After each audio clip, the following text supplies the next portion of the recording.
dire que le document qui nous a été soumis est complet, précis, détaillé, donc intéressant. Et nous vous remercions pour l'avoir réalisé. Pour ce qui me concerne, 3 thèmes ont attiré mon attention. Je ne vais réagir que sur 2, parce que je ne n'ai pas à monopoliser la parole. D'abord, ce sera le port de Banyuls, et ensuite l'aspect urbanisation. On vous a dit qu'il y avait 400 places au port, on vous a induit en erreur. Il y en a 350. Ensuite, vous avez parlé d'une extension très modérée du port de Banyuls. Je prends vos propos exacts. Elle n'est pas très modérée, cette extension, parce qu'elle passerait de 10 705 mètres carrés à 15 000 mètres carrés. Ce n'est donc pas très modéré. Et je vais me baser, pour continuer mon intervention, sur le mot contradiction, parce que j'ai noté des contradictions. Sur un document note à l'attention de la population, qui nous a été distribué dans les boîtes aux lettres par la mairie de Banyuls,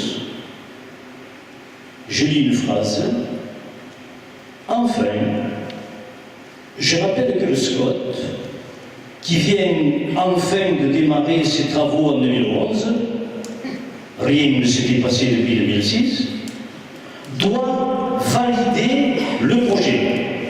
Or, Michel, tu me dis que le SCOT ne doit pas valider le projet. Alors, je voulais simplement, qui dit la vérité? La question est simple, hein? Qui dit la vérité?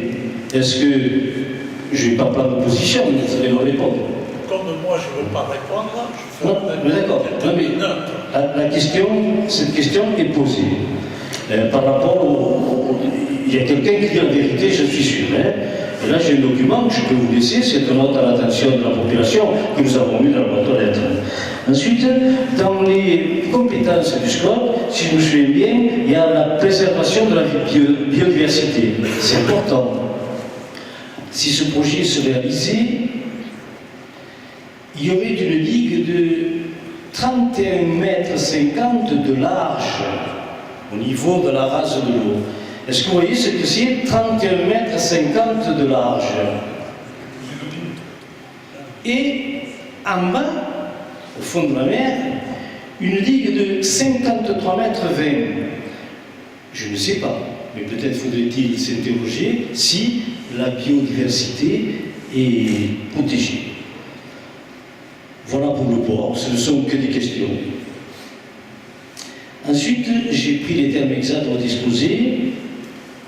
Priorisation de l'urbanisation de 6 quartiers de gare, dont Banyuls. Et dessous, vous avez marqué création de stationnement en proximité de gare. Or, si par malheur, je dis par malheur pour la population, parce que les inondations se passent à cause du ruisseau qui coule à 20 mètres, et à 30 mètres, un projet de 60 appartements qui supprimerait 204 places de stationnement est en perspective. Alors, où on fait une chose, où on préconise l'urbanisation du quartier de la gare de Banyuls, en analysant les conséquences graves pour les inondations, ou alors on favorise la création de stationnements à proximité de gare. Donc c'est cette petite contradiction. Je ne veux pas entrer dans une polémique, mais je souhaite qu'une réflexion soit menée, tout simplement. Non, mais là, il n'y a pas de contradiction. Le SCOT, dans la réflexion, ça a été pratiquement unanime, et les directives aujourd'hui sont que autour des gares, c'est des points dynamiques aujourd'hui qui font qu'il est conseillé de travailler sur le tour des gares, surtout dans l'évolution qu'on nous annonce. Donc nous, on l'a mis, mais aujourd'hui ce scope n'existe pas. Normalement, tous les maires me disent que quand ils font un projet, l'État qui contrôle les projets. leur dit, mais mettez-vous en conformité avec le futur SCOT, etc. Donc, moi je ne sais pas. D'abord, je ne sais pas qu'il y a des appartements qui se construisent en gare. Mais ça a été vendu à Bouygues. Pardon? Le terrain a été vendu à Bouygues. Non, c'est ça, nous appelle, pardon.